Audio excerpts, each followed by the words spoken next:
Cet homme, dans son esprit, il voyait l'argent pour manger. Mais il a oublié qu'il a un véritable problème.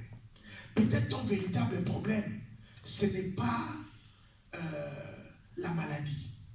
Mais ton véritable problème, c'est que Dieu veut que tu le serves.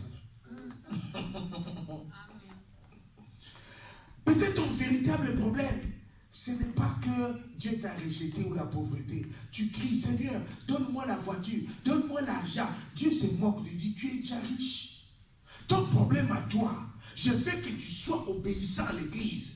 Je veux que tu sois là tout le temps au temple. Je veux que tu puisses chanter pour moi. Je veux que tu puisses parler de la part, tu puisses parler de mon nom. Mais toi, au lieu de penser à ça, toi tu penses comment je vais manger les macayabou, les poissons salés avec les...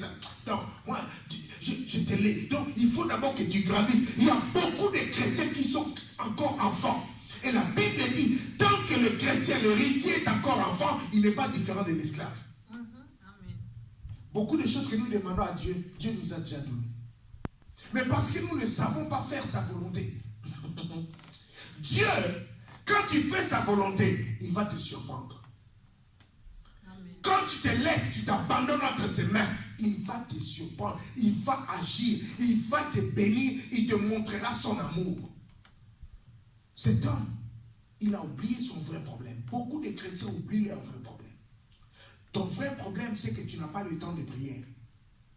Ton vrai problème, c'est que tu n'as pas de place pour Dieu.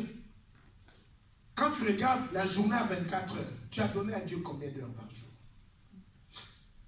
Voilà le vrai problème. Parce que Dieu veut que nous l'adorons. Ton vrai problème, c'est que peut-être tu as un cœur très dur. Ton cœur ne pardonne pas. Tu fermes la porte. Commençons d'abord à comprendre nos vrais problèmes.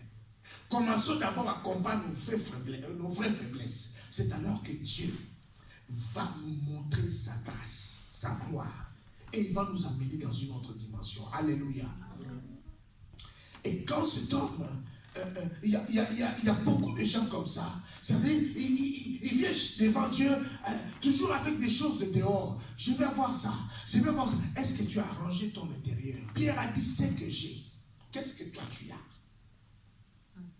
Est-ce que le spirituel marche avec toi? Les choses de l'extérieur, Dieu a dit, regardez le champ. Le champ est plus habillé que Salomon.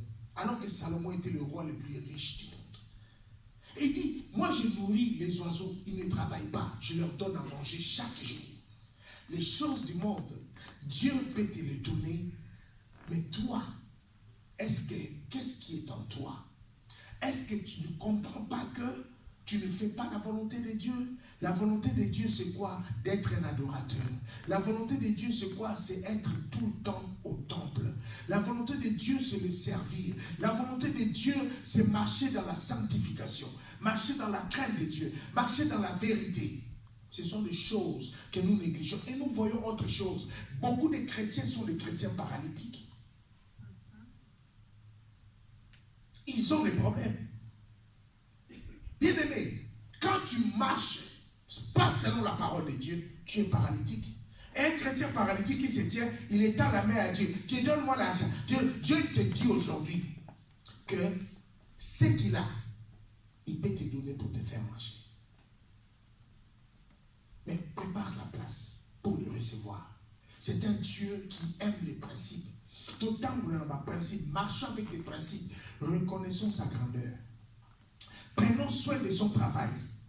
Une église où les gens ne sont pas engagés, vous voulez voir des grandes bénédictions, ce n'est pas possible. La Bible dit, maudit soit celui qui fait l'œuvre de Dieu avec négligence. On ne le fait pas avec négligence. Si Dieu t'a donné un don, et que ce don-là devrait servir à l'église, toi tu prends ce don-là, tu laisses ça à la maison, bien aimé dans le Seigneur, Dieu ne sera pas content avec toi. Tu es comme un paralytique qui cherche d'abord l'argent. Soigne d'abord tes pieds.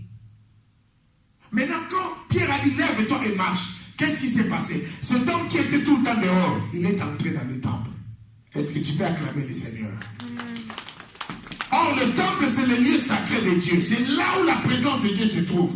Il y a des paralysiques, il y a des boiteux qui nous empêchent d'arriver là où le trône. Et nous sont dehors. Nous croyons que nous atteignons le trône, mais nous n'arrivons pas à atteindre le trône parce que nous avons des handicaps que nous avons ôtés de notre corps, que nous devons enlever de notre corps. Si nous enlevons ces handicaps, le chemin du temple sera ouvert. Nous entrerons dans le temple, nous souperons avec lui, il soupera avec nous. Il mangera avec lui, il mangera avec nous. Est-ce que tu peux acclamer la parole de Dieu?